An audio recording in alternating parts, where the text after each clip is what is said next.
You are listening to episode number 47 of the Secondary Science Simplified podcast. At the time of recording this, I have only been a parent for about 4.5 years, so I am by no means a pro. I'm very much in the rookie league over here, but if there is anything I've observed as a parent of three tiny humans, it is that holy cow, they ask questions all day, every day. And based on the gamut of questions my kids ask me, they pretty much must think I'm a genius, which I humbly appreciate, but I'm constantly having to correct. Their questions range from, who is that person driving that car over there and where are they going and what's their job? To, when we die, what will happen, Mom? And of course, the ever popular, when can we have a snack, Mom? And while it may seem in the moment that they are purposely trying to test the very minimal functioning brain cells that I currently have left in my postpartum state, that isn't why they spend 12 hours a day asking me questions. They ask questions because that's how we learn as humans. We start being scientists as preschoolers. My 4-year-old and my 3-year-old live their lives through making observations about the world around them, like, look at that tree, it's brown instead of green, Mommy. And then asking questions about what they are observing, like, Mommy, why is that tree brown? My little budding scientists then collect data from mainly one primary source at this time, which is me, and they learn and draw conclusions from that. They're learning because they're asking questions. And becoming a parent has really changed me in more ways than one. And if you've been here from the start of It's Not Rocket Science, then you know that it took us years of unexplained infertility to start our family. And so I do not take it for granted. But it has truly been a learning process. And it's changed the way I think about pretty much everything. And I know it has changed me as an educator. So much of what I do in my role as a parent really translates over to my role as a teacher. And just like I've seen in my children, I truly have come to believe that learning happens most naturally when our students are asking questions, but also when they make mistakes. So today on the podcast, we are going to talk about how to create a classroom culture that makes our students feel comfortable asking questions and making mistakes, because that's how learning happens best. Are you ready to hear more? Let's jump in. This is Secondary Science Simplified, a podcast for secondary science teachers who want to engage their students and simplify their lives. I'm Rebecca Joyner from It's Not Rocket Science. As a high school science teacher turned curriculum writer, I'm passionate about helping other science teachers love their jobs, serve their students, and do it all in only 40 hours a week. Are you ready to rock the time you spend in your classroom and actually have a life outside of it? You're in the right place, teacher friend. Let's get to today's episode.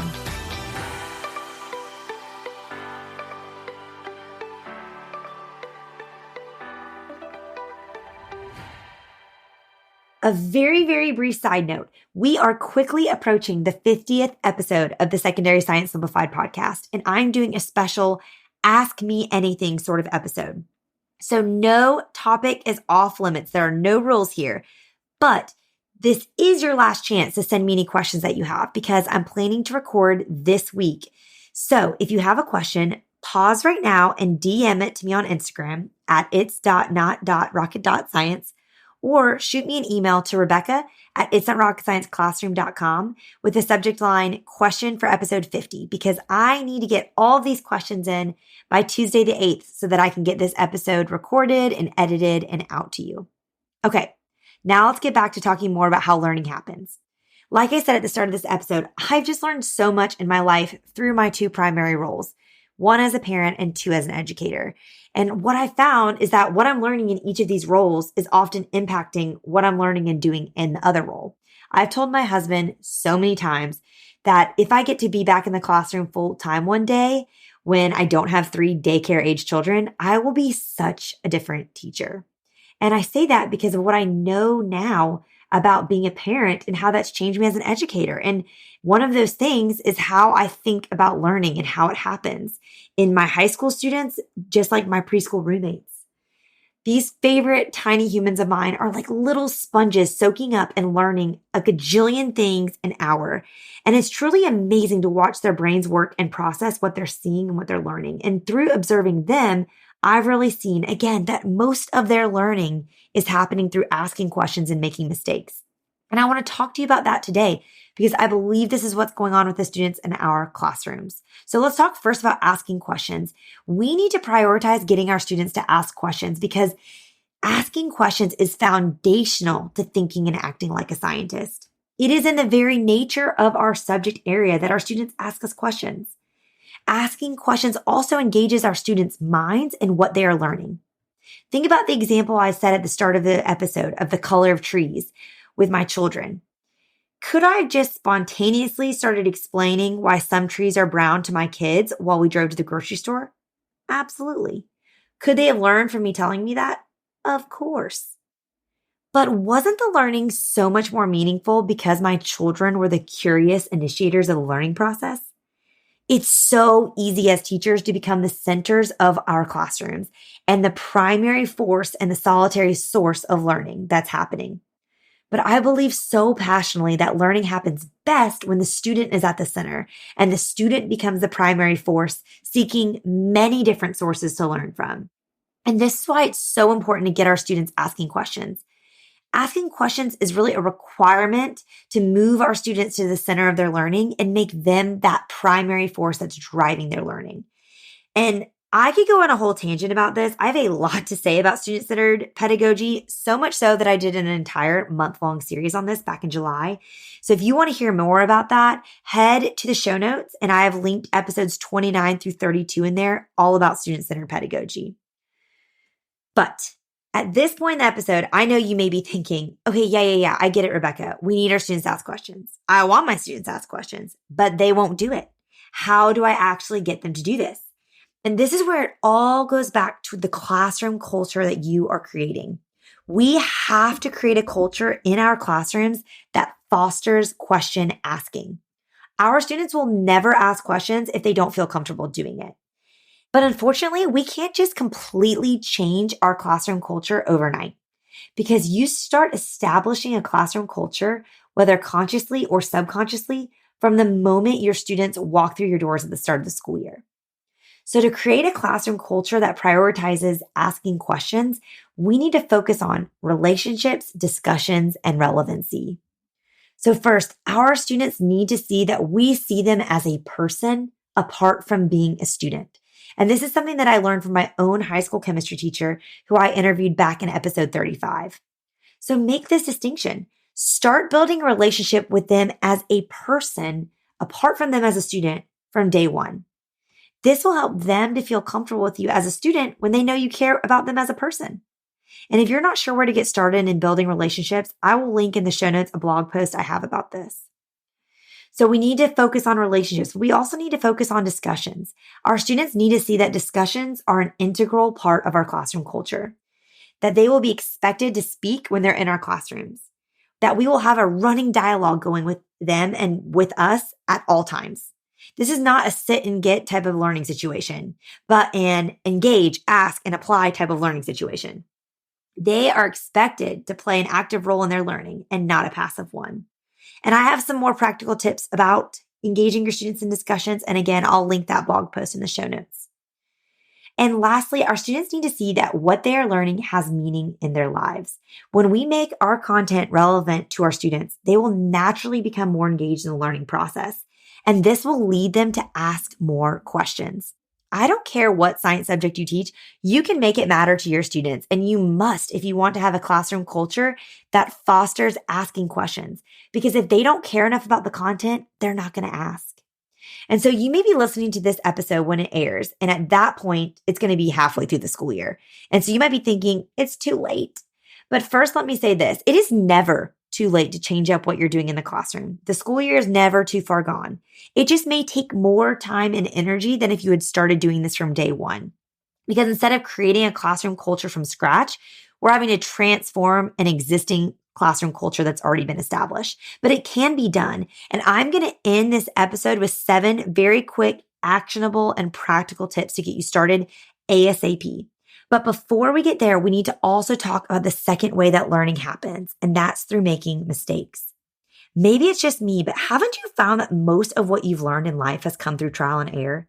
From trying and then failing, from making mistakes and then learning from them? And If you've read my blog at all, you know I talk a lot about the mistakes I've made as a teacher.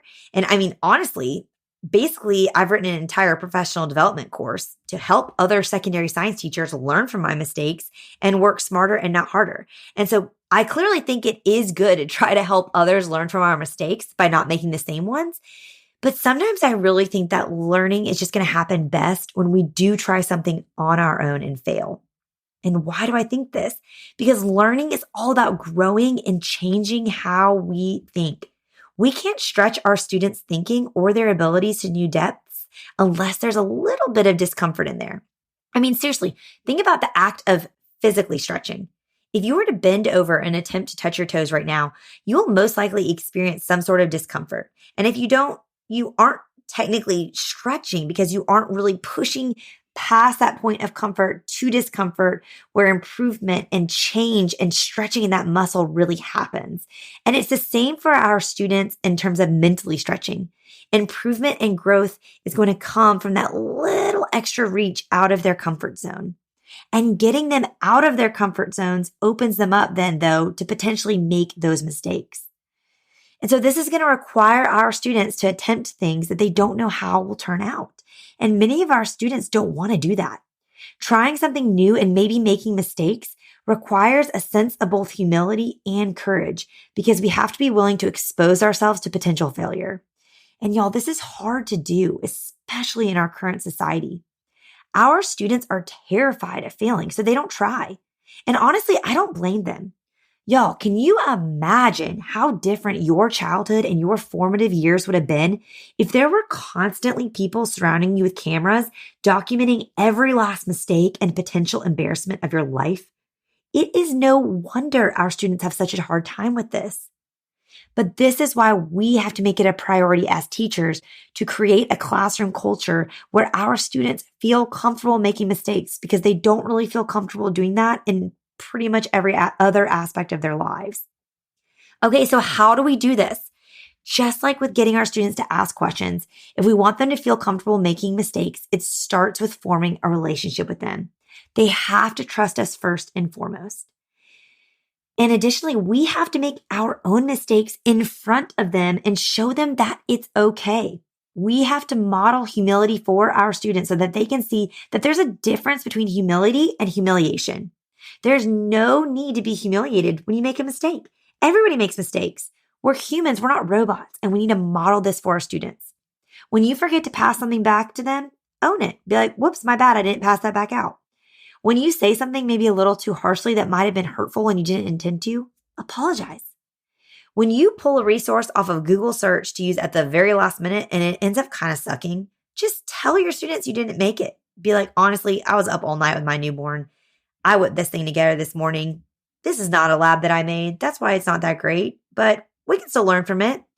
And even when you maybe have a lab that you have designed from scratch and you know is amazing, but it totally bombs because you just forgot to check the expiration date on a chemical you used, tell your students. Then take advantage of the opportunity to lead them through a very thorough error analysis. Y'all, our students will never feel comfortable making mistakes if we don't feel comfortable making mistakes. You are a human being with real feelings who has a life outside of the classroom, and you have your own issues you're working through, just like I do. Take off your teacher mask and show your students your non-robot, real human self too. Additionally, try to avoid punishment when students make mistakes. Give grace when you can and correct them always, but refrain from penalizing them if you are able. I know this isn't always possible. I mean, it's the same with parenting. Sometimes I do have to, discipline them in those moments. But if you can, this is one way we can consistently change the way our students think about making mistakes to help them not be so afraid to do so. We want to build up students who are resilient, not tear down students and leave them feeling defeated. And I think this is the biggest cultural shift we are going to have to be fighting against when it comes to getting our students comfortable making mistakes. Our students have been conditioned to defeatism rather than to resiliency. And that's due to a bunch of sociological things I don't have the capacity to get into, or else this episode will be hours long. But essentially, a lot of our students are approaching new situations helplessly rather than with energy or excitement to try something new. And so to build resiliency, we need to support our students in their learning and stretching. We don't just drop kick them off the edge of a cliff and out of their comfort zone. Make small steps to push them little by little, but be beside them every step of the way. And when they inevitably fail in some capacity, support them in seeing how they can learn from their mistakes and try again. I can't help but think of the Daniel Tiger song that says, "It's okay to make mistakes, try to fix them and learn from them too." I will not sing it for you because I'm a terrible singer and I don't want you to turn off this podcast, but the lyrics are tried and true. I think back to how many times we sang that song when we taught my son to ride his bike at age 3. And here's what we did. It may sound absurd we taught him to ride a bike at age 3, but it wasn't just overnight. We didn't just throw him on a big boy bike and see what happened. He started riding one of those balance bikes at 18 months old, and he became an excellent person at balancing. I mean, he has insane balance. And then he learned how to pedal on a tricycle at around 2 years old. So then on his 3rd birthday, he got his big boy bike, and it came with training wheels first. And we walked alongside him and helped him put the balancing and the pedaling skills that he learned together into one. And then a few months later, we took off those training wheels again, but we were right beside him.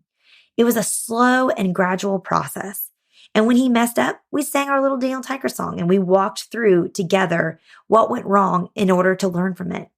And this is what we need to do with our students. Don't just start with the big boy bike or even a bike with training wheels. Start even smaller. Go all the way back to that balance bike stage. Okay, now enough with the analogies to parenting. I know I'm driving some of you insane, but there's too many similarities. I had to mention them all. Let's talk and end this episode with practical ways to get started changing your classroom culture to foster your students asking questions and making mistakes so that learning can best happen. And like I said, there are no quick fixes.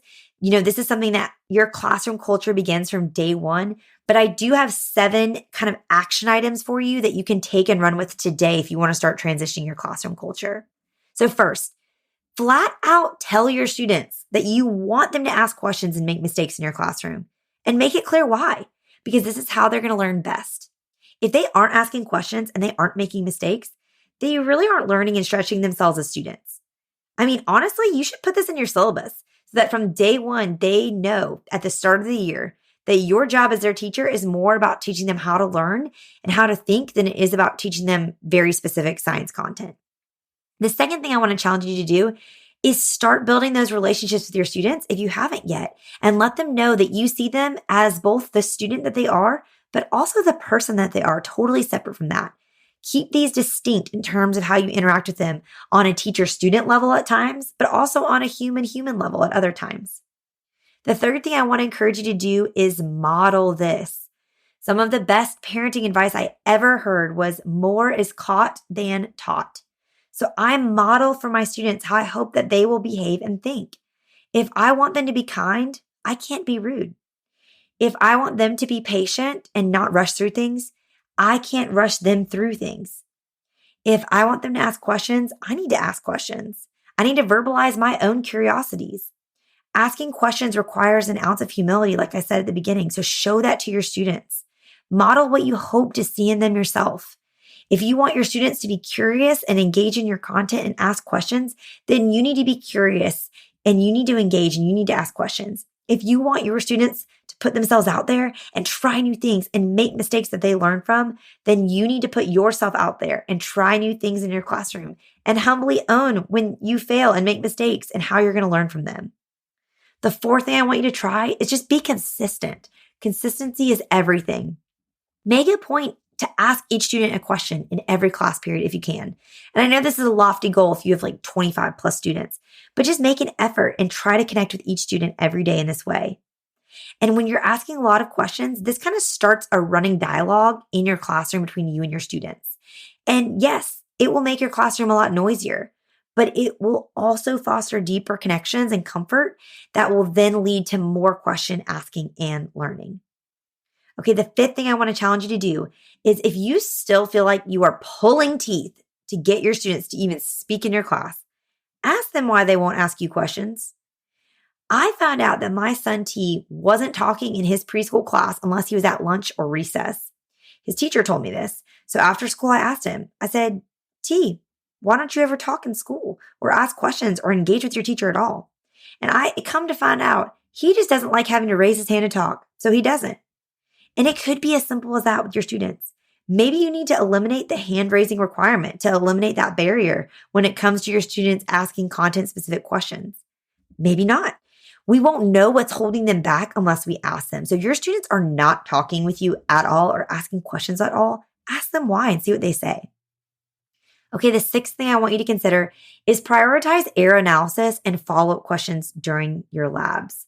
I think, or at least I know, for me, I'm guilty of really focusing on the data collection and the graphing a ton. Like I feel like I'm spending a lot of energy on lab day on those two parts of the lab. And I'm spending less energy the next day on following up and really analyzing what we saw and thinking through potential sources of error and thinking up follow-up questions that like the data that we collected led us to then ask XYZ. And so I want to encourage and challenge you, like I want to challenge myself to really prioritize that part of the lab more. And last but not least, this is the most fun. Celebrate when your students do ask questions and make mistakes. Like if someone does something wrong in a lab, be like, oh, yay, everyone stop and listen. This is a perfect time. Let's learn from this. This is what happened. What should we do instead next time? And celebrate that this is happening. So it becomes something that doesn't feel shameful because there's nothing to feel shame about when you make a mistake. So celebrate those things, get excited when they ask you questions, encourage them to ask you more questions. If they ask you a question, don't be like, we don't have time for that. Even if you don't have time, make time to encourage that culture in your students and in your classroom. All right, I know that was a lot, y'all, but I really sincerely hope that this episode has encouraged you to make some changes in your classroom so that you create a culture where your students are asking questions and making mistakes comfortably. Because I truly believe that is when learning is going to happen best. And if you are worried about this, let me be the first to tell you, you can do this. I believe in you. And guess what? If and when you mess all of this up, so what? You can learn from your mistakes just like you were asking your students to do. Thank you so much for tuning in to today's episode. You can find any and all links that I mentioned in the show notes at itsnotrocketscienceclassroom.com/episode 47. And don't forget, this is your very last chance to get in your questions for our 50th episode of the Secondary Science Simplified podcast. The theme is Ask Me Anything, so you can literally ask me anything as long as you get your questions into me by Tuesday, November 8th. You can DM me on Instagram at It's Not Rocket Science, or you can email me at Rebecca@itsnotrocketscienceclassroom.com and just put in the subject line question for episode 50 so it doesn't get lost in the shuffle of all the other daily emails. I cannot wait to hear your questions.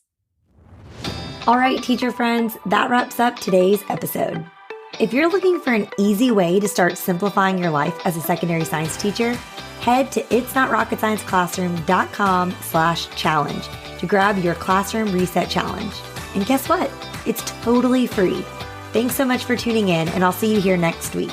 Until then, I'll be rooting for you, teacher friend.